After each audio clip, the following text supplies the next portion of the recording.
लिया।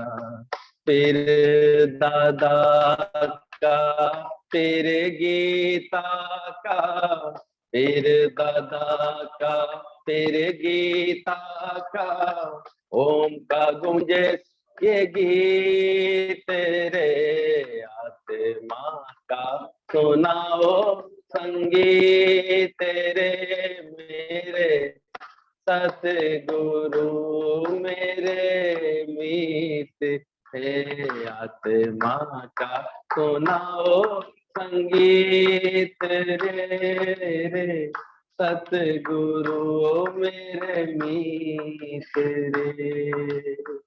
मन में बसी है तेरी मोहनी मूर्तिया, मोहनी मूर्तिया, मन में बसी है तेरी मोहनी मूर्तिया, मोहनी मूर्तिया।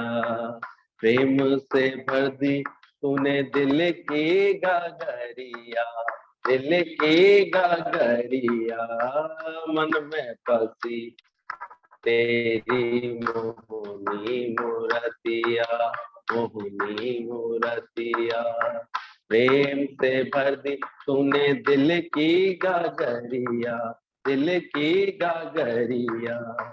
हृदय की वीणा से निकले, हृदय की वीणा से निकले, तू ही तू कागे तेरे, आत्मा का सुनाओ संगीत तेरे, मेरे सतगुरु मेरे मीत रे, आत्मा का सुनाओ संगीत रे, मेरे सतगुरु मेरे मीत रे, आत्मा का सुनाओ संगीत रे।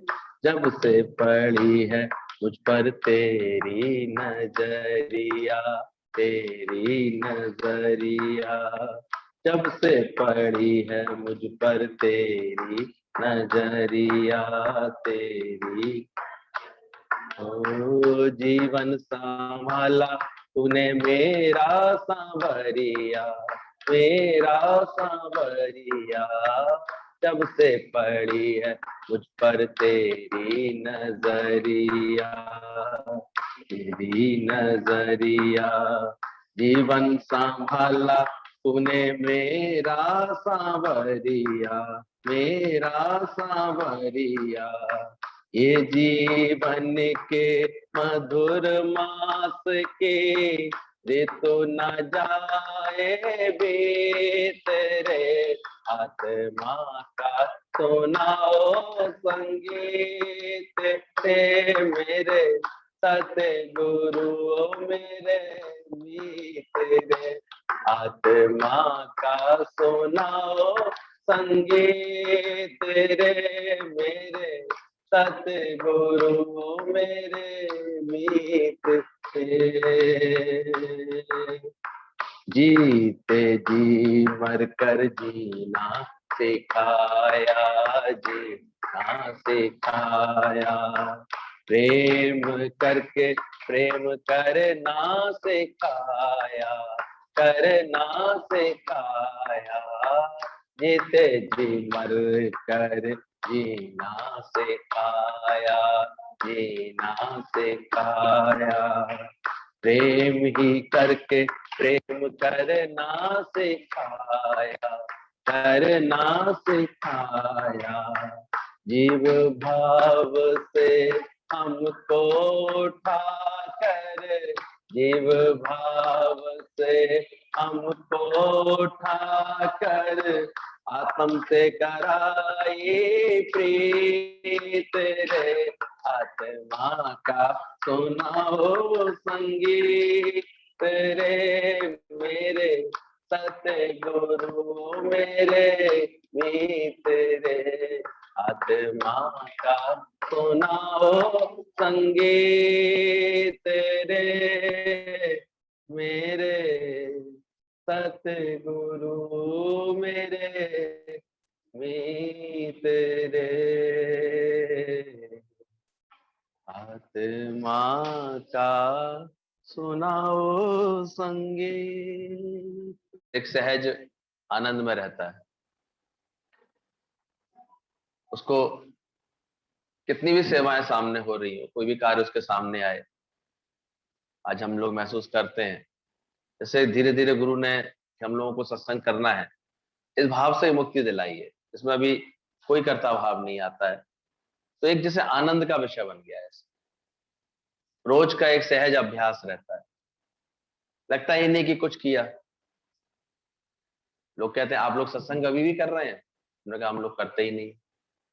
हो रहा है, मर्जी है, जिस दिन ऐसे मिलकर के बैठना बंद कराना चाहेगा भगवान उस दिन अपने आप बंद करा देता, पहले ही बंद करा चुका है, आगे भी करा सकता है। सावधानी अपनी जगह हम लोग अपने रखते ही हैं सभी, लेकिन एक अंदर का भाव हम लोग कभी महसूस करते हैं कि रोज के इस अभ्यास से अंदर कैसे ये दृढ़ होता जाता है, करन करावन आप गया, मर्जी है विधाता की पहचान लिया। अभी देखो पिछले साल कोई इतना कोरोना का भय भी नहीं था, लेकिन लॉकडाउन इतना फोर्सफुली था कि हर चौराहे पर पुलिस खड़ी थी, बाहर तक निकलने नहीं दे रही थी, लोग नहीं आ सकते थे। और अभी जबकि प्रकोप ज्यादा है, हाहाकार ज्यादा है, केसेस ज्यादा निकल रहे हैं हर तरफ, लेकिन अब सरकार एक अनुभव बना के बैठी है कि नहीं, उतना फोर्सफुली नहीं वो रोक रही है कहीं किसी को भी, तभी तो आप आ रहे होगे आप लोग। ये तो लॉकडाउन का मतलब क्या है, नहीं निकलना दे रही है, यानी कहीं ना कहीं आना आना हो रहा है सबका। तो इसका मतलब समझो, हुक्म है उसका, हुक्म के बिना कुछ भी नहीं हो रहा। और नानक हुक्मे जे बुझे तो हो मैं कहीं ना। इसलिए हमेशा इस भावना से, इस बात बात से अपने को मुक्त करते जाओ कि मैं करता हूं या दूसरा कुछ कर रहा है। ये करन करावन आपे या, करन करावन आपे। इसलिए कभी भी इस बात के लिए नहीं अहंकार करो कि मैंने किया, मैं गया तो हुआ, मैं आया तो हुआ, मैंने कैसे किया ना। ये ऑटोमेटिक, ये मर्जी है सब विधाता की। इसलिए फिर अचानक कोई नकारात्मक बात भी आती है, यानी कोई बीमारी आती है, हारी आती है, कोई मरण आता है, जन्म आता है, उसके लिए भी क्या बोला कल, दैव योग से होता है, मैं नहीं करता, अहम ना करोति। जब ये कर्ता भाव गुम होता है अंदर से, तो फिर एक चित्त को एक अलग तरह की शांति विश्रांति मिलती है अंदर, कभी कोई हलचल नहीं होती। तो वो स्थिति बनाने की कोशिश करो कि तुझको तेरे कर्म का ना भानो, और दिन उसी का हो, उसी की रात, उसी का लगे सब कुछ, सब परमात्मा तेरा है। तो यही बात समझा रहे हैं इसमें, हार जीत लाभ हानि जय पराजय सफलता असफलता ये सब उसी का है, मैं केवल उपकरण मात्र। अब एक स्थिति यह आती है, मनुष्य कर तो इच्छा से कर्म रहा है, और ऊपर से बोलने लगे कि भगवान की इच्छा से हो रहा है, मैं नहीं कर। यहां इसलिए सावधानी बोली, इसलिए पहले अभ्यास करके अपने को पूरी तरह से इच्छा रहित करते आओ, बनाते जाओ अपने आप को, शांत करते जाओ अपने आप को, एकदम से अंदर से कामना रहित बनाते जाओ, फिर पीछे तुमको एहसास होगा।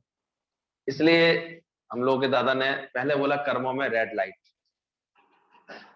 रोको, स्टॉप, स्टॉप बाउंड्री। कहीं आना जाना तुम इच्छा से तो नहीं कर रहे हो, कहीं आना जाना तुम्हें अपना कोई संकल्प तो नहीं, तुम्हारी कोई इच्छा तो नहीं।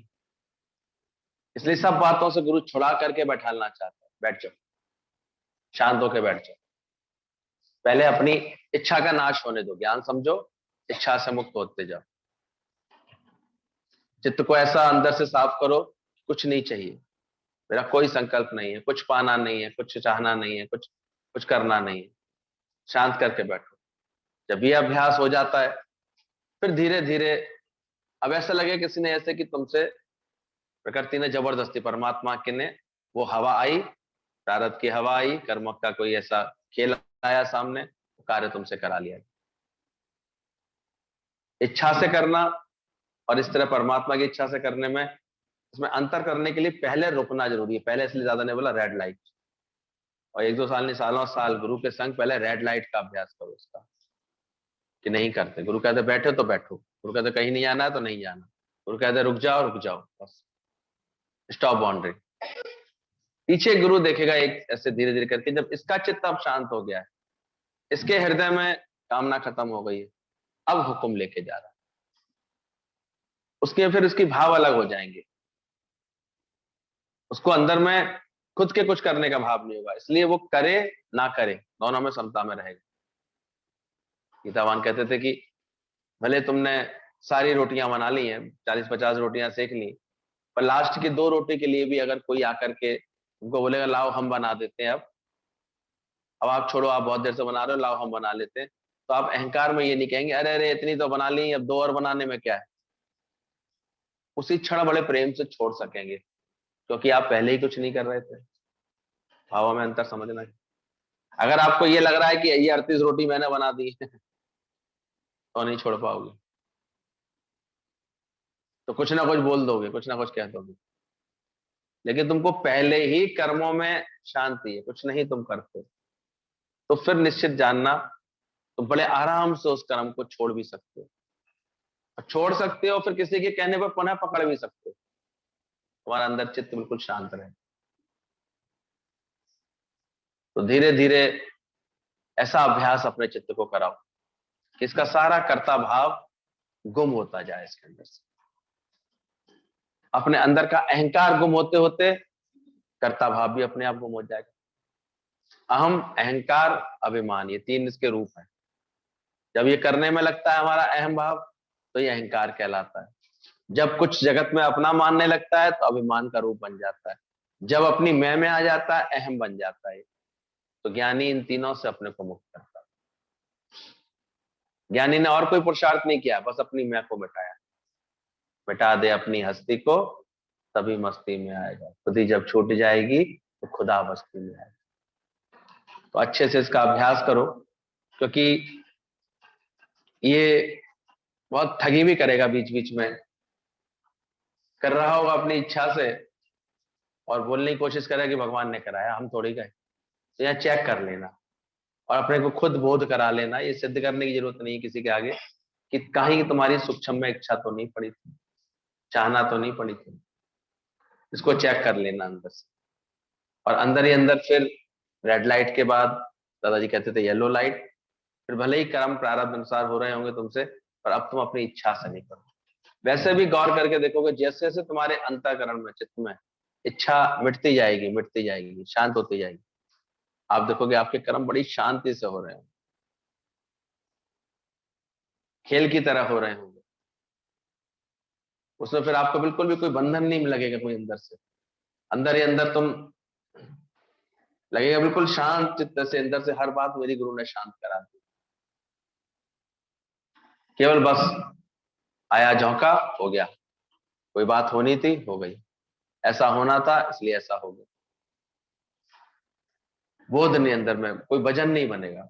पूरा दिन ज्ञानवान क्यों फ्रेश रहता। हम गुरु जी को ऑब्जर्व करते थे, सारे समय एक अद्भुत सी आनंद और मस्ती रहती थी उनके पास, जबकि कार्य इतना बड़ा। एक अपने आप में दिन भर में 100-200 लोगों से मिलना भी अपने आप में बहुत बड़ा प्रेशर देता है, लेकिन वो नहीं महसूस करते थे।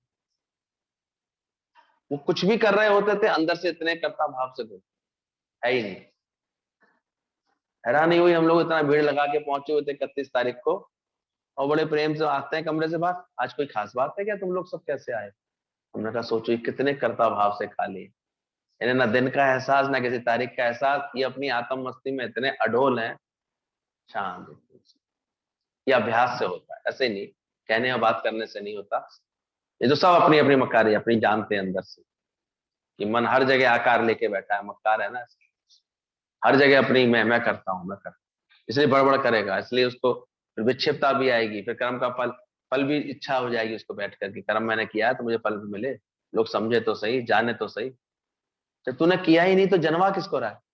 100 रुपए भी किसी को देते हैं, ऐसे जतलाने की कोशिश करते हैं, कारण इतना करता भाव होता है। मैं देख के आई, ये फोटो तो खिंचवा ही लूं, कुछ कर रहा हूं यहाँ पर, बता तो दूं मैं आया था।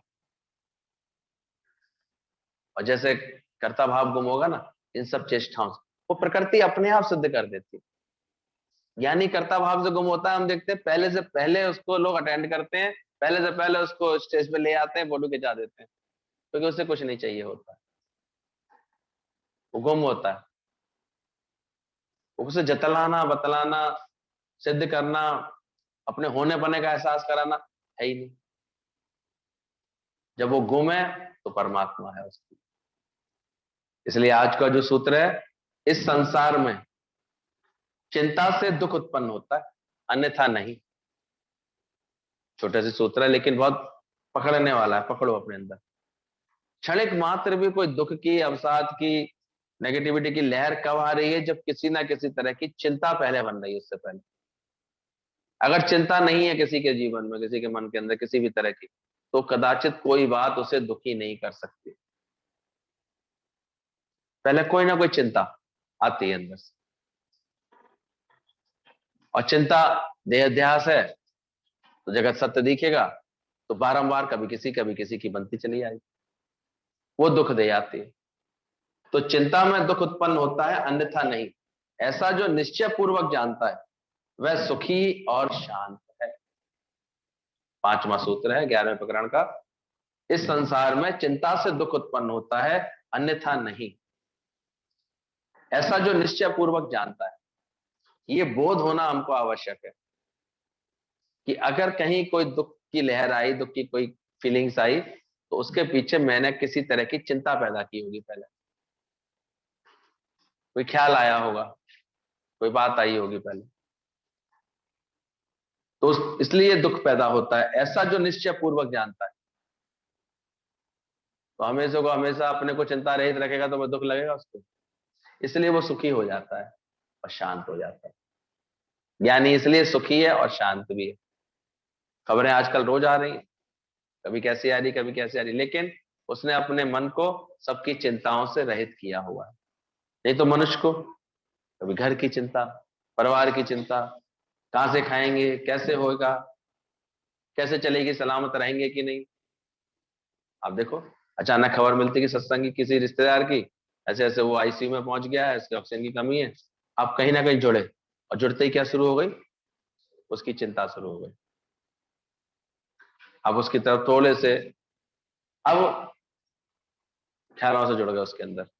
अब अचानक ही खबर मिली, अरे उसका तो शरीर नहीं रहा, या अचानक उसके शरीर पे ज्यादा दिक्कत आ गई, तो अंदर कौन सी लहर आ गई?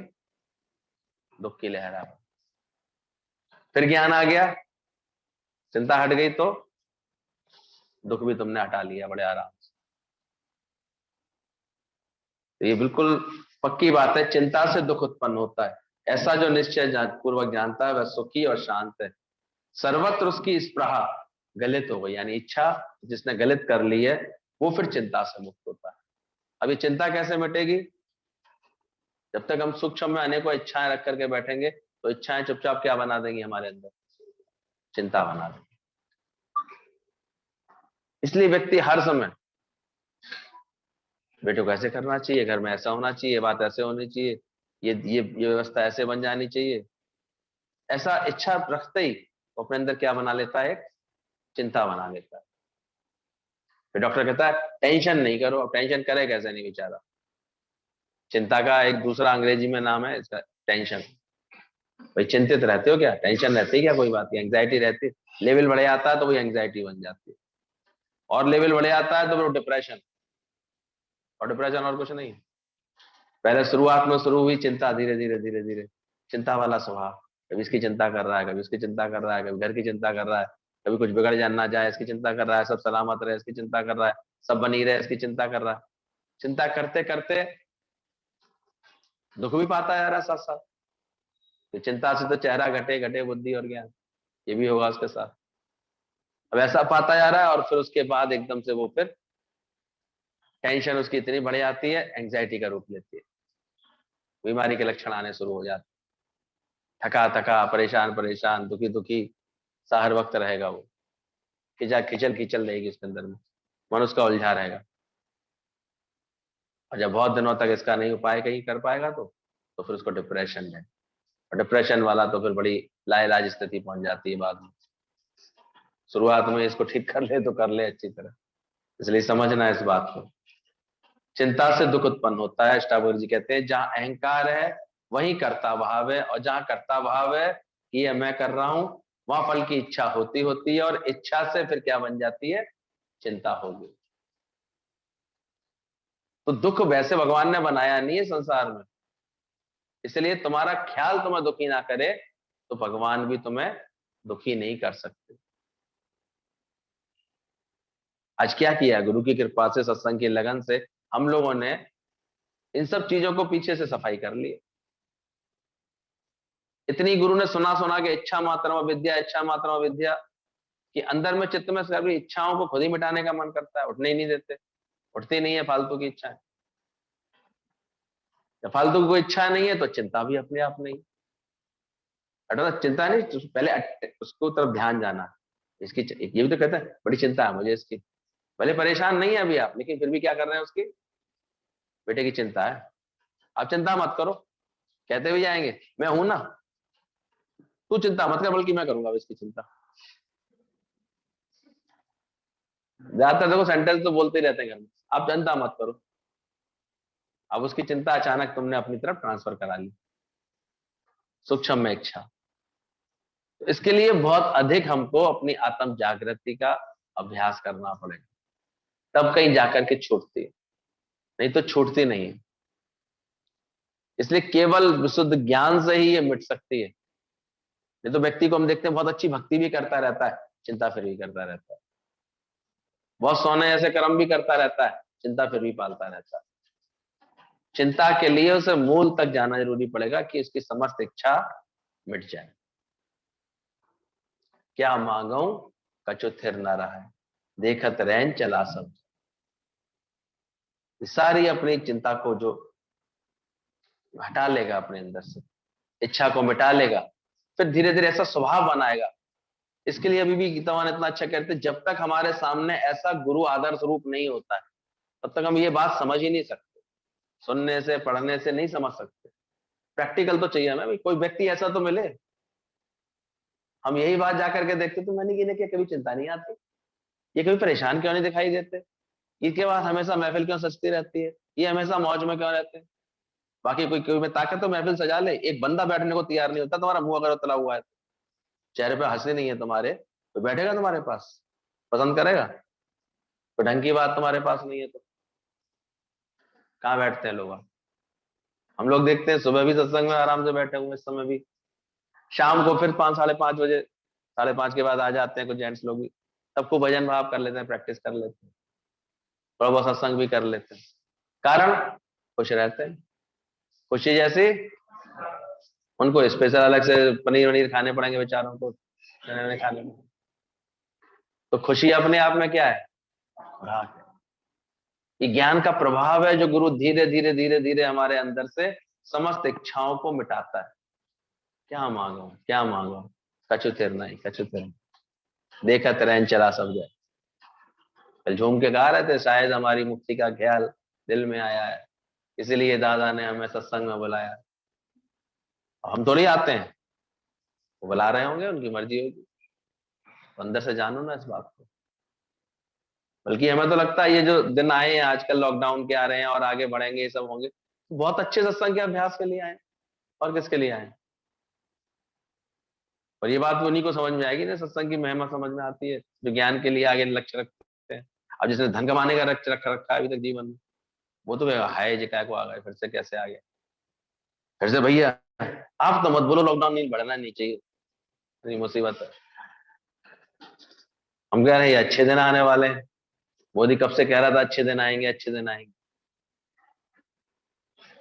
किसी ने बड़ा अच्छा बोला, बहुत अच्छा कमेंट है, क्या करे बेचारे। हालांकि साल भर से कोरोना हिंट कर रहा था भाई, हॉस्पिटल बढ़ा लो, बेड बढ़ा लो, वेंटिलेटर बढ़ा लो, ऑक्सीजन की सिलेंडर बढ़ा लो, दवाइयां बढ़ा लो, ये सब बढ़ा लो, और तो वो सूझा नहीं, दाढ़ी बढ़ा ली है।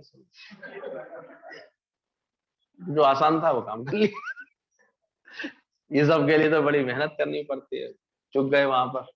अब एकदम से आया है दूसरी लहर, तो हाहाकार मच गया, हॉस्पिटल्स में जगह नहीं है, बेड नहीं है। इतना सोचा ही नहीं था कि ऐसा विकराल रूप भी होगा। जब बिल्कुल सही बात है, हालांकि इसमें लगेंगे अभी 500 500 1000 साल लगेंगे, चिंता मत करना, आप इतनी जीती रहना। जुग जुग जीते रहना, कम से कम 1500 तो हम लोग आराम से जी लेंगे, कोई दिक्कत की बात। सत्य को लेके ही आएंगे कुल मिलाकर। ये ट्रांजिशन है। अब देखो अच्छे अच्छे लोग अब ज्ञान की बातें करने लगे, जो घर में सत्संग के धुर विरोधी थे ना। हाँ, क्या सुन रही हो, भजन सुन रही हो, क्या सुना रहे तुम्हारे गुरु जी, सुनने लगे, समझने लगे। रोक नहीं पाएंगे तुम्हें वो। इस डर के मारे सब भगवान के भजन में लग गए हैं। तो ये अच्छा हो रहा है कि नहीं हो रहा? अपने आप लोगों के स्वभाव परिवर्तित हो रहे हैं, अपने आप उनको एहसास हो रहा है कि ये सब हम ठीक नहीं कर रहे थे, अच्छा नहीं कर रहे थे। ये जो इतना माया के पीछे क्यों रेटें बढ़ा दी, सोचो। मुंबई में, बड़े दिल्ली शहर में छोटी छोटी जगह इतनी इतनी कीमती कर दी है, केवल धन के पीछे, और वहां फंस के रह गए हैं, वहां घुट गए हैं उनके जीवन अब इस समय। अरे खुल के कहीं भी लेते, दूर लेकर के ले लेते, कोई ऐसा कर लेते। ये धन के पीछे इतने बावले तो नहीं बनते। आज चुन चुन करके करो ना। पूछता सेठ जी हो क्या आप? चुपचाप यही कहना मजदूर हूं, गरीब हूं बहुत। अगर गलती से निकल गया मैं सेठ हूं, तो कहाँ आके मारेगा? वही आएगा सीधे तुम्हारे पास। इसलिए ध्यान रखना, अपना परिचय ये मत दे देना कि मैं पैसे वाला हूँ या पैसे कमाता हूँ, मैं बड़ा सेठ। बिल्कुल भूल के भी मत दे देना। क्या बने रहना? हाँ, गरीब।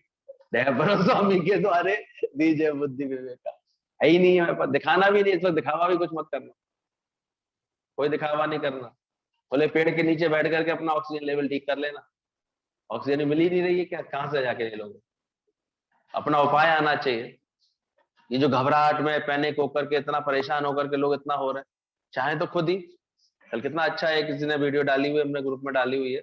केवल अपनी ब्रीदिंग एक्सरसाइज को प्रॉपर रखो, इस समय प्राणायाम को प्रॉपर रखो, और एक्सरसाइज को प्रॉपर रखो अच्छे से। इसको बढ़ाते रहो।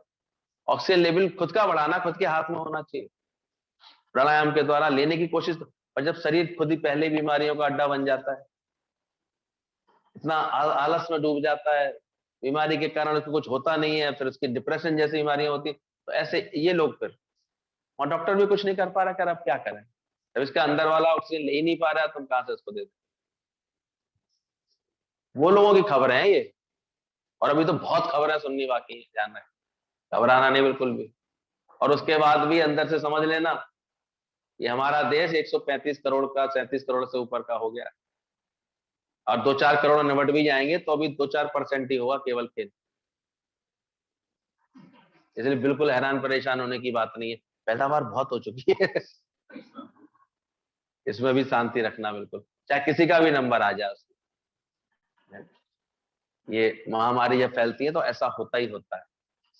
पहले से आती है, दिक्कतें आती हैं, बातें आती हैं। इसमें कोई किसी के हाथ में नहीं है। किसी पे दोषारोपण करना भी मूर्खता होगा, किसी के हाथ में है ही नहीं। डॉक्टर चाह करके भी नहीं, कुछ अपने तक को नहीं बचा पा रहे बेचारे, क्या बचाएंगे? इसलिए इस समय तो सुंदर समय है ये अभ्यास करने का, कि कैसे मैं आत्म स्वरूप हूँ, कैसे मैं अकर्ता आत्मा हूँ, कैसे मुझे कभी किसी बात की चिंता ना लगे, ताकि मैं अपने सुख स्वरूप को प्राप्त हो जाऊं। ताकि मुझे अंदर में मैं अपने इतने शांत स्वरूप को प्राप्त करूं हमेशा। ऐसा अभ्यास करो अपने साथ। तो इस संसार में चिंता से दुख उत्पन्न होता है। ये मैं कर रहा हूं, ऐसा मुझे करना है, ये फल की आकांक्षा होगी तो चिंता होगी। जहां चिंता है वहीं दुख है। ज्ञानी ही ऐसा मानता है कि मैं करता नहीं हूं, निमित्त मात्र हूं, सभी कर्म ईश्वर के ही कर्म है। इसलिए सत्संग का अभ्यास करने वाला धीरे धीरे इन सब बातों से मुक्त हो जाता है। वो ये मानना ही बंद कर देता है कि मैं कुछ कर रहा हूं। वो ख्यालों से इतना अंदर में समाधिस्थ रहता है, इतने ईश्वर के प्रेम में, ईश्वर की लगन में, सच स्वरूप के स्मरण में ऐसे लगा रहता है वो हर वक्त। तो ज्ञानी ऐसा मानता है, मैं करता नहीं, निमित्त मात्र हूं, सभी कर्म ईश्वर के ही कर्म है, उसी के आदेश और प्रेरणा से ही कर्म कर रहा हूं। वाहन मात्र हूं, मैं तो बांसुरी मात्र हूं, बजाने वाला कोई और है, स्वर उसी के है। ऐसा मान के कर्म करने वाला निर्भर होकर के, चिंता मुक्त होकर के जीता है। अब चेक कर लेना कितना तुम्हारा जीवन चिंता मुक्त होता जा रहा है, उतना ही तुम दुखों से बच गए होगे। अभी इतनी भी किसी की चिंता है ना, तो वही बात क्या कर जाती है, दुख दे जाती है। तो निर्भर होते जाओ, चिंता मुक्त होकर के जियो। ये प्रैक्टिस करो। इसी के लिए आवश्यक है सब कुछ परमात्मा पे अर्पण। तेरा था तुझको सौंप दिया, दिल दे के तगादा कौन करे, सब भगवान तुझको अर्पण। तेरे हुक्म से ही ये सृष्टि चल रही है, खेल चल रहा है सारा। तेरे हुक्म से है आना, तेरे हुक्म से है जाना, सागर से बूंद आई सागर में समा। गा तो लेते हैं भजन बहुत अच्छे से उठावनी में जा जाकर, लेकिन पूरी तरह से इसको महसूस किया कि जो भी कुछ घटना घट रही है किसके हुक्म से घट रही है। तब मेरे मालिक की इसमें मर्जी है, तो मैं कौन होता हूं उसमें आपत्ति उठाने वाला। हाय ये क्या हो गया है, ऐसे कैसे हो गया। ये ज्ञान आ जाएगा समझ में तो ये शब्द निकलेंगे नहीं। क्या नहीं हो सकता, खेल सारा फिक्स लगा पड़ा है, खेल चल रहा है। इसलिए कह रहा हूं कि वैसे जीवन तो कम रह ही गया, अभी तो पता नहीं इसके कितने भाई बंधु और आएंगे कोरोना के। वो तो एक ऐसा लैब मेड है ये तो भयंकर वाला, रोज तो नए नए रूप रख रहा है अपने, हर ये शरीर के हिसाब से एडेप्टेबिलिटी कर रहा है अपनी खुद। वायरस ऐसा है, देखता है अच्छा इसमें मेरा असर नहीं आया, तो उससे जब वो बाहर निकलता है ना वायरस, एक नए रूप में निकलता है। ये होता है। इसलिए डॉक्टरों से कहीं अधिक अपने ज्ञान पर, अपने इस पर, अपने प्राणायाम पर, इस पर अपना भरोसा रखना और अपना शरीर ठीक रखना, और उसके बाद भी इसे रोज इसे याद दिला देना कि तू कभी भी खेल कर सकता है। ये घड़ी हरगिज ना टाली जाएगी, बिन मुहूर्त के उठा ली जाएगी। इतनी अपने को अजर अमर आत्मा में रखे ना, उसमें टिके रहना है। आत्मा के सागर में मैं डूब के खो जाऊं, सपना भय जग सारा। तो ये भजन बड़ा सुंदर लगता है गाते हैं तो, डूब जाते हैं गाते गाते, लेकिन जब वास्तव में सपना जाना हम, सपने ज्यों संसार, साधो ये जग मिथ्या जान, जा भीतर जो राम बसत है, साँच होता है पहचान। तो हम लोगों को तो ये जो समय आया है इसका पूरा लाभ लेना है, इस बात को पक्का करने के लिए। ये अंदर से समझते हैं चिंता मुक्त रहे अंदर से, ऐसा व्यक्ति ही सुखी और शांत है। इस भावना से उसकी सारी इच्छाएं सर्वत्र गलित हो जाती हैं। उसको अंदर में एक समझ आ जाती है, तो सारी इच्छा उसकी गलित हो जाती है। वह अपनी इच्छा से नहीं, परमात्मा की इच्छा मान करके कर्म करता है, अतः वह चिंता मुक्त रहता है। ये देखो ये आर्ट आ गई कि नहीं। हर वक्त कैसा लगे, करन करावन, सारे कर्म किसकी इच्छा से हो रहे हैं, परमात्मा की इच्छा से। कौन चलावे कौन हिलावे, मन में सुमरन करे, कौन ठहरावे कौन ले जावे। इसलिए ज्ञानवान के अंदर हर नेक्स्ट थॉट उसका इतना विचार होता है। विचार कब चिंता में बनने लगता है, इच्छा के कारण। विचार आना तो कोई गलत नहीं, विचार है, भगवान ने इंद्रियां दी हुई है, आंख देखेगी एक विचार आ जाएगा, कान में कुछ सुनेंगे विचार आ जाएगा। विचार आते आते रहते हैं, हवा चल रही है कोई बात नहीं, लेकिन बार बार रिपीटिशन होने लगे उस विचार का, और इच्छा अंदर में बन जाए और फिर वो उसको हमारे अंदर चिंता का रूप बना दे, तो वहां से फिर दुख मिलना शुरू हो जाता है, कष्ट मिलना शुरू हो जाता है। तो ऐसे होने से अपने को बचाए, निर्भर हो जाए। इतना पहले ही पॉइंट पर इतना परमात्मा को प्रकट करें, कौन चला रहा है, ये किसके इशारे चल रहा है, सृष्टि में सब है किसका रूप, पसारा किसका है, कौन आता है। जब मैं भूली आपको तो भासे संसार। अपने को बोध देना, ये बोलने के लिए नहीं है ज्ञान के वक्त, बार बार अपने को ये बोध देना कि संसार भाषा मुझे, या संसार मैंने देख करके सिर्फ उसकी घटनाओं से प्रभावित हुआ, इसका मतलब अपने आप को भूला, अपने स्वरूप को भूला। जब मैं भूली आपको तो भाषे संसार। ये नित्य अभ्यास इसलिए बोला गया, सत्संग का रोज रोज अभ्यास क्यों जरूरी है, क्योंकि आसानी से ये बातें अंदर अनुभव में नहीं आएंगी, तुम्हारे अंदर अभ्यास में नहीं आएंगी। नित्य निरंतर अभ्यास, और तहे दिल से गुरु का शुक्रिया, और तहे दिल से गुरु में श्रद्धा। शुरू में हम गुरु के पास कामना का संबंध लेके आते हैं, फिर धीरे धीरे आते आते गुरु के पास वो संबंध हमारा प्रेम में बदलता है। अब हम प्रेम के साथ आने लगते हैं गुरु के साथ, प्रेम सा लगने लगता है, अपनापन सा लगने लगता है। और प्रेम के साथ साथ देखो, प्रेम किसी से होता है ना, तो उसके लिए अब देने का मन करता है, कुछ करने का मन करता है, तो अब अपने आप सेवाओं से जुड़ने लगते हैं, अपने आप एक सदाचार से जुड़ने लगते हैं। गुरु को कैसे पसंद आएगा, आपकी एटीट्यूड बदल जाता है, आपको अपने आप प्रेमी को कैसे मैं खुश रखूं ऐसा ख्याल आता है। तो गुरु को मैं कैसे खुश रख सकता हूँ, कैसे रिझा सकता हूँ। तो कामना से आते थे पहले या गुरु के पास, अब धीरे धीरे प्रेम में आने लगते हैं, और प्रेम से आते आते फिर श्रद्धा से आना शुरू होता है। श्रद्धा जब आ जाती है अंदर में, तब ज्ञान का लाभ मिलता है।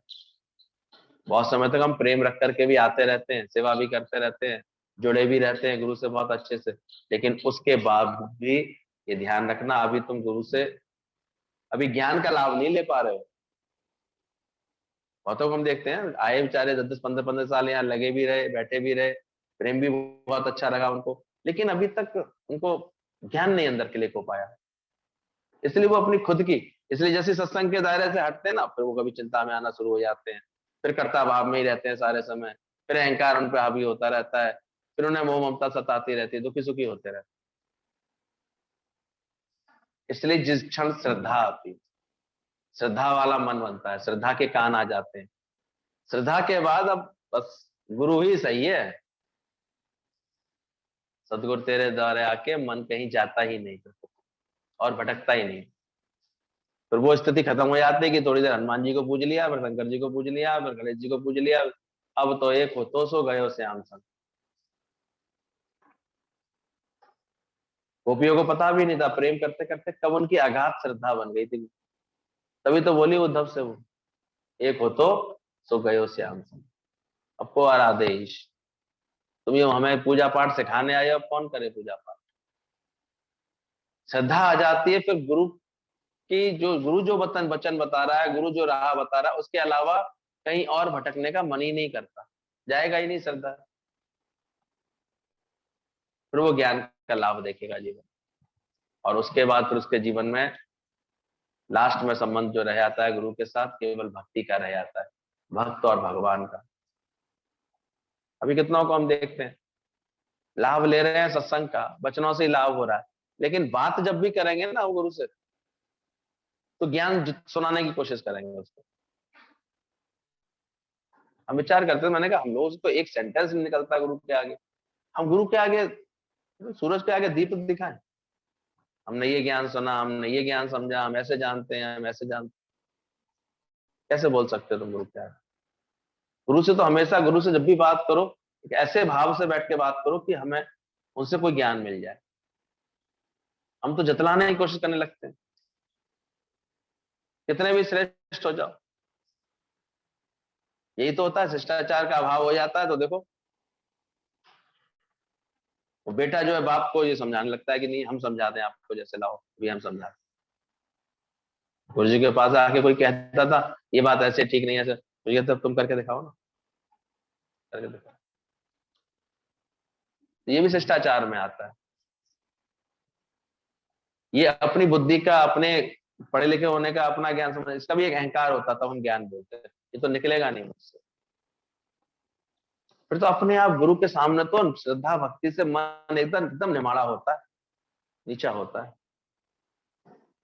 उसकी निकटता ही इतना बिलिस कर रही होती है उसको उनने हमारा फोन उठा लिया, इसी में इतने गदगद रहते हैं, इतने शुक्रान में भीगे रहते हैं।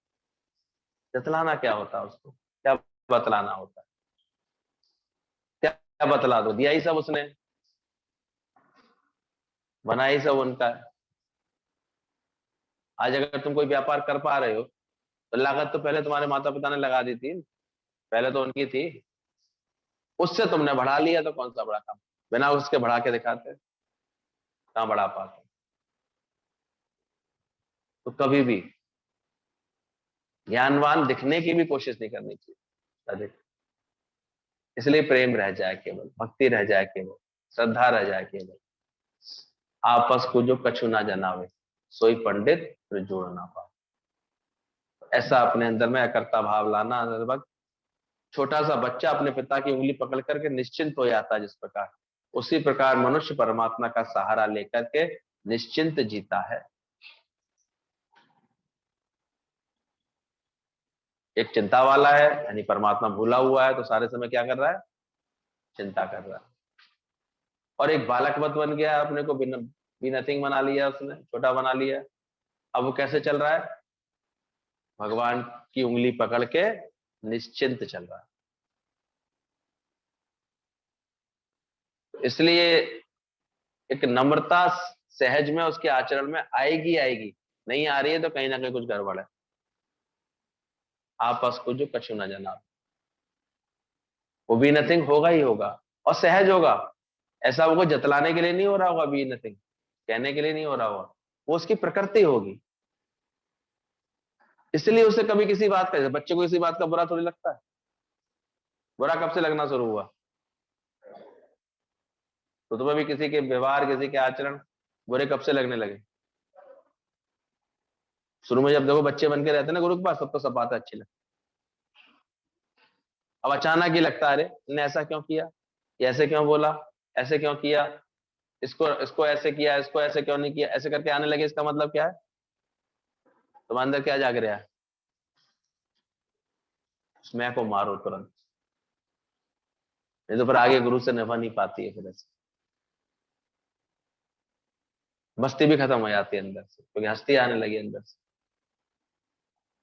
तो अंदर देखना, जिस प्रकार छोटा बच्चा अपने पिता की उंगली पकड़ के निश्चिंत हो जाता है, उसी प्रकार मनुष्य परमात्मा का सहारा के निश्चिंत जीता है। इसने यह अनेक प्रकार की मानसिक उलझनों से मुक्त होता है, मुक्त रहता है। इसमें सबसे ज्यादा अपना ही डर, अपनी मानसिक ये जो उलझन, ये आदमी को परेशान कर रहा, दुखी कर रहा, जिसको आज हमारे गुरुदेव ने अपने सत्संग के द्वारा, ये ज्ञान की लगन के द्वारा अंदर से हम सबके जीवन से हटा दिए। वो चिंता बना के तो नहीं बैठा है किसी बात की, निश्चिंत रहती हो क्यों काजल? ये है अभी जनता है बहुत सारी, पता नहीं बोलती नहीं है, इसको पता नहीं चलती, जिससे वह अनेक प्रकार की मानसिक उलझनों से मुक्त रहता है। और अंदर से श्रद्धा वाले के अंदर से निकलता है, हर उलझन सुलझा दी गुरु ने, हर उलझन सुलझा, इस सच की राह बता दी। अभी किताब ऑन कर दे, एक घंटे पहले का भी, एक क्षण पहले के भी कर्म उसको याद नहीं रहते। कैसे याद रहे? हो गया होगा, क्या किया मैंने तो सिर्फ प्रेम किया, और प्रेम में क्या हुआ मुझे नहीं पता, इसको क्या लगा, कैसे लगा। तो प्रकृति को इतना हल्का बनाओ, जीतो। करतापना नहीं तो काला नाग है, डसता रहता है अंदर, आपको अंदर से ऐसे खुश नहीं रहने देगा। तो कर्ता भाव पूरा मिटाओ अंदर से, निश्चिंता लाओ अंदर से, जिससे अनेक प्रकार की मानसिक उलझनों से मुक्त रहता है। जो ईश्वर की सत्ता में ही विश्वास नहीं रखते, उनका जीवन अनेक प्रकार की कुंठाओं से ग्रस्त रहता है। आप सोचो, इनको ईश्वर की में विश्वास नहीं है, तभी तो डर रहे हैं अंदर अंदर, और नहीं तो पूरे विश्वास के साथ बैठे होंगे वो। अगर 2% लोगों को परेशान कर रही है बीमारी, तो 98% तो ऐसे हैं जो स्वस्थ हैं, ठीक हैं। तो मैं 98 में क्यों नहीं रहूंगा? मैं हर समय ये क्या सोचूं मैं उन 2% में ही आऊंगा? ऐसा क्यों नहीं सोच रहा है कि हम किस में रहेंगे? ध्यान रखना है इस बात का। तो बस 2% वाले में जाना ही नहीं है, क्योंकि पहले ही यहाँ गुरु इतना अंदर से सब अच्छा करके रखेगा, ख्याल अच्छे करके रखेगा, कुछ बनने ही नहीं देगा। मिलोगे ही नहीं तुम कोरोना को, तो तुम आएगा क्या तुम्हारे पास? तुम तो गायब हो, तुम तो अपनी भक्ति में लगे हुए हो, प्रभु की लगन में लगे हुए हो, सुबह शाम दे दनादन अपने आनंद में झूम रहे हो, भजन गा रहे हो, उसके गुणगान कर रहे हो। ये तो मुसीबत उनको है जो घरों में बंद रहते हैं और फालतू दर चिंतन फालतू करते हैं, केवल राग द्वेष करते रहते हैं, केवल जो मोह ममता करते रहते हैं, उनको पीड़ा होने वाली है। आज भी अगर कर रही है तो संभल के रहना। बहुत से बैठे हैं ऐसे यहाँ पर, और नहीं, सत्संग तो अच्छा लगता है, यहाँ भी सुन के खुश होकर चले जाते हैं, लेकिन घर पहुंचते ही मोह ममता का घेरा ज्यादा बड़ा कर लेते हैं। तो मोह ममता का देख अंधेरा फिर चित्त में करता है, तुम्हारे पंचों ने डेरा के डाल देते। इसलिए इतना ज्यादा पकड़ो गुरु को और अधिक पकड़ के रखो, एक पल भी उसकी याद के बिना ना बीते, उसके ख्याल के बिना ना बीते। सुबह यहाँ फिर शाम यहाँ है, सदगुरु बिन आराम कहाँ है, ऐसे लगे। ये सुंदर मौका है 10-10, 15-15, 20-20 भजन कंठस्थ याद करने के। हम तो इतने आजकल प्रैक्टिस कर रहे हैं, नए नए, इतनी बड़ा हमें ग्रंथ मिला है, 2000 से ज्यादा भजन है। रोज एक नई भजन, 2-3 भजन की प्रैक्टिस करते हैं, उसको फिर हम ग्रुप में भी डाल देते हैं। लोगों को अच्छा करे तो करो, उसको लिखो, अपनी डायरी मेंटेन करो, लिखने पढ़ने में लगे रहो, फालतू इधर उधर की कोई बातचीत नहीं करो। बहुत अच्छा मौका है, वैसे भी कहीं नहीं आना आना तुम्हें, मरते हैं तो मरने दो, छूटते हैं तो छूटने दो, दुनिया छूटे छूटने दो, दुनिया रूठे रूठने दो। इस समय ये भजन गाओ और रहो आनंद। और अपने आप को सारे समय कौन सा गाना गुनगुनाओ, ऑल इज, जो हो रहा है अच्छा हो रहा है। पड़ा हुआ था बिस्तर पे ऐसे, उसको भेज दिया ये वाला भजन, ऑल इज वेल, सुन करके नाच आराम से, ठीक हो जाए। एक हमारा आंटी का बेटा अभी ठीक हुआ है, ठीक होने के बाद उसने सबसे पहला काम यही किया, कोई गाने का शौक है उसने, उसने वहां अपना म्यूजिक सिस्टम मंगाया, पूरे बाढ़ में खड़े होकर सबको गाना सुनाया। खुद तो ठीक हुआ हुआ 10 और ठीक कर दिए उसने, साथ साथ भजन सुन, गाने सुना करके सुना। नहीं बदल जाती सब चीजें? अगर कहीं ऐसा कोई दिख रहा है तो करो उसे फोन, सुनाओ उसको भजन आराम से, तो प्रेम से बातें करो, भजन सुनाओ। ये चालू रखना अपनी सेवाएं, निष्कामताएं चालू रखना हर वक्त, जो मिले सबके साथ ऐसे बताते जाओ। ना चिंता में खुद रहो, ना कि इतने भी सब समर्थवान हो जाओ कि दूसरों की भी चिंता हटा दो। किस बात की चिंता कर रहे हो, किस बात का गम कर रहे हो? सत्य समझ लो, शरीर तो सबके विनाशी है, कौन सी नई बात है? तो ऐसा अब इसको विश्वास आ जाता है। अतः मानसिक संतुलन को बनाए रखने के लिए ईश्वर की ऐसी धारणा अत्यंत महत्वपूर्ण है। ईश्वर है या नहीं ये इतना महत्वपूर्ण नहीं है, पर ईश्वर के प्रति हमारा समर्पण ये बहुत महत्वपूर्ण। तो हो चाहे नहीं हो, लेकिन अभी भी देखो उसको समर्पित रहते हैं, वही तो आनंद में रहते हैं, वही तो खुश रहते हैं। तो इतना उसके ऊपर ऐसे समर्पित हो जाओ, उसके पीछे ऐसे चलो। और बहुत अच्छा बता रही थी आंटी दृष्टांत कि कैसे दो बीमारियां थी, दोनों सहेलियां, एक पेट दर्द और एक सर दर्द। कहती चलो बहुत दिन से घूमी नहीं हूँ, लोगों से मिलके नहीं आई हूँ, जाके मिलूं लोगों से जा करके, कुछ लोगों के पेट में दर्द करके आती हूँ, जरा मजा आएगा। सर दर्द बोली चलो मैं जाती हूँ सर दर्द करा के आती हूँ। तो दोनों चल दी अलग अलग दिशा में। पेट दर्द वाली पहुंची तो राजा के यहाँ पर, उसने कहा ये अच्छा है, राजा को पेट में दर्द करती हूँ। राजा के पेट में दर्द हो गया। अब बेचारे राजा की तो बड़ी आवा भगत शुरू हो गई, दवा दारू वैद हकीम तरह तरह से नए नए, वो चटनी चूरन बहुत उसके, आराम से 8-10 दिन में वो पेट का दर्द उसका वहां रह के आई, यार पूरी खातिरदारी मिल रही थी तो आराम से रही। आई बाहर से जब पेट का दर्द वाली, तो उसे मिली वो सर दर्द वाली। तेरी कैसी कटी? अरे पूछो मत, मैं तो ऐसे चली गई थी कि मैं सोचा कुमार के पास जाऊं, उसने तो और कस के साफा बांधा और काम में लगा रहा, उसने ध्यान भी नहीं दिया मेरी तरफ। तो किनके पास ज्यादा जाएंगी? ध्यान रखना, जो ज्यादा ध्यान दे रहे हैं उनके पास आकर के बीमारियां बैठ रही हैं, और जो उस पर ध्यान ही नहीं दे रहे हैं उसकी तरफ, निकल जाता है। ठीक है ये बात सही है, इसमें कहीं कोई बात नहीं, इस तरह का वाइड स्प्रेड हो गया है, एयरसोल हवा के द्वारा स्प्रेड होने लगा है, आता है, ये इम्यूनिटी कम होती है तो अधिक दिक्कत दे रहा है, सब बात है। लेकिन लगे रहो अपने काम में, जो लगा हुआ है, सेवा में लगा हुआ है, अपनी नियमित अपनी अच्छी मन को खुश करने में लगा हुआ है, सत्संग में लगा हुआ है, उसका कोई कुछ बिगाड़ नहीं सकता। इसलिए जिसको जीवन में मिला उनको हर घड़ी, पूछ लो सबसे आनंद में बैठे हैं सब लोग, तो ध्यान रखना है इस बात का। चिंता अंदर से गुरु ने सब खत्म करा दी। हमारे गुरु ने क्यों चिंताएं मिटा दी हैं? क्योंकि पहले ही पेपर आउट करा दिए। पेपर आउट जब हो जाता है तो फिर चिंता रहती है पास होने की फेल होने की। तो पेपर आउट हो गया, क्या गुरु ने हमें कराने दिया ये होगा दुनिया में, ऐसा ऐसा हो सकता है। तो जब पेपर आउट करा दिया है गुरु ने हमको, तो फिर हम चिंता कैसे करें।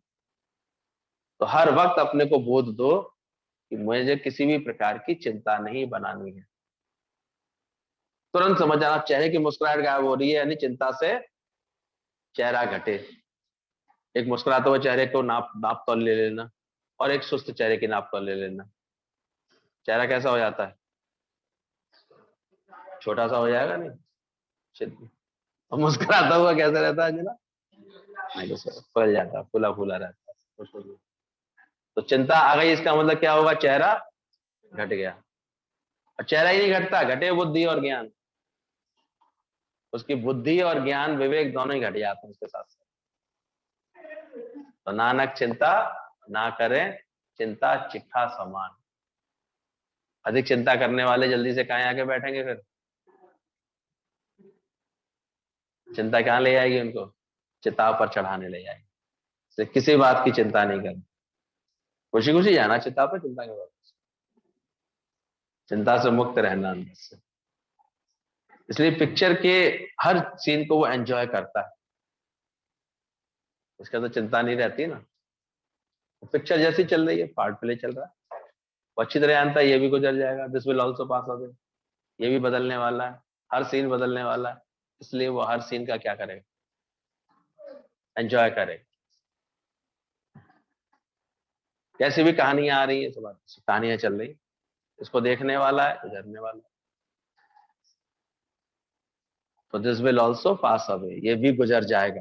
इसलिए चर्चा नहीं है ज्ञानी के पास, फालतू की बातें नहीं है, हमेशा भक्ति है उसके पास, हमेशा गुरु की शुक्राने है उसके पास, बड़ा ही है गुरु की इसके अंदर। ना वो कभी किसी का आधार लेता है, ना आधार देता है इसलिए किसी को। इसलिए वो हमेशा दोनों पापों से मुक्त हो जाता है। तो चिंता की आड़ में हम करते क्या है, इसकी बड़ी खामा का आधार देते हैं किसी को। ज्ञानी यहां भी सावधान रहता है, वो बच्चों को ये नहीं कहता मैं हूं, कहता है भगवान है। कौन है तुम्हारे को देखने के लिए, भगवान है। एक माँ अपने अपना आधार देती है, और एक माँ भगवान का आधार देती है। समय आने पर वो बच्चे ज्यादा मजबूत दिखाई देते, तो भगवान के आधार पर। एक गरीब माँ थी, बच्चों को पाल रही थी, बीमारी आ गई थी उसको शरीर में। वो जानती थी मेरी बीमारी अब ठीक तो नहीं होगी, शरीर मेरा जल्दी चला जाएगा, बच्चे छोटे ही छोटे थे। तो वो उनको बड़ी अच्छी ट्रेनिंग देती थी, बेटा भगवान है ना, राजा है ना तुम्हारी रक्षा करने के लिए, राजा तुम्हें पालने के लिए, राजा तुम्हारी सब पालना करेगा। देश का राजा होता है ना, वो राजा हमारा भगवान है। पहले ये राजा को भगवान मानने की बड़ी ऐसे होती थी। राजा होते भी इतने अच्छे होते थे, तो लोग उनको भगवान की तरह मानते थे। तो वो अपने बच्चों को यही सिखाती रहती। अचानक जब शरीर शांत हुआ उसका, बच्चे छोटे ही थे, लेकिन बच्चों के अंदर ये बात बैठ गई थी अच्छे से। किसी भी दुकान पे जाते, भैया हमें ये चीज खाने को दो, खाने को देने के बाद कहते लाओ पैसे, राजा से लेना ना, वो राजा हमारी पालना करता है, राजा हमें खिलाता है। अब शुरू शुरू में तो छोटे बच्चे थे, एक आध दो लोगों ने खिला पिला दिया, लेकिन ये बात फैल गई।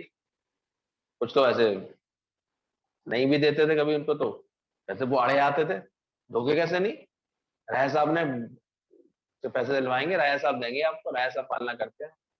आखिर राजा तक उसकी बात पहुंच गई। महाराज ऐसे दो बच्चे हैं, वो कभी उन्हें जब भूख लगती है दिन में तो वो चले आते हैं, कुछ भी लेकर के खाते हैं, कहते हैं राजा साहब देगा, और राजा साहब। राजा ने सुना ऐसे कौन है, बुलाया उनको, बोले बेटा तुम, बोले हमारी माँ कह के गई है राजा साहब हमारी पालना करते हैं, हमारे राजा भगवान है, हमारे राजा हमारे लिए सब करेंगे। राजा राजा को उनकी बातें सुनकर के इतना अंदर से लगा, ये मेरे इतने विश्वास में, ये जब मेरे इतने विश्वास में है, उसने तुरंत आदेश दिया, आज से इन दोनों बच्चों की पालना मेरे ही द्वारा होगी, मेरे ही कोष से पैसे लो, इनको रहने का, खाने का, पीने का, पढ़ने का, लिखने का सबका इंतजाम अच्छे से अच्छा कर दो। तो एक दुनिया के राजा पर, राज्य के राजा पर विश्वास किया, तो उसने सारी व्यवस्था फिर संभाली अपने आप। और गुरु तो यहाँ सीधे सीधे परमात्मा विश्वास रखने की कह रहा है नहीं क्या। तो कौन खिलावे, कौन चलावे? देता नहीं है क्या? एक भी दिन भूखा रखा है क्या उसने? इसलिए हमेशा ऐसे चिंता रहित रहना, ना आधार लेना ना आधार देना किसी का, हमेशा सत्य के आधार पर चलो, देखोगे अपने आप सब कुछ ठीक होता जाएगा। दुख लगने बंद हो जाएंगे, ख्याल चलने बंद हो जाएंगे, अपने आप सब बातें शांत होती चली जाती, आपका चित्त फिर शांत हो जाता है, चिंता से मुक्त है, इसकी सर्वथा इच्छा गलित हो जाती है, वह चिंता से मुक्त हो जाता है। वह निश्चित निश्चय पूर्वक जो ये बात जान लेता है तो वो सुखी और शांत भी हो जाता है। तो ऐसा ज्ञान का अभ्यास करने के बाद देखो शांति आ रही है अंदर में, शांत रहता है, सुखी रहता है।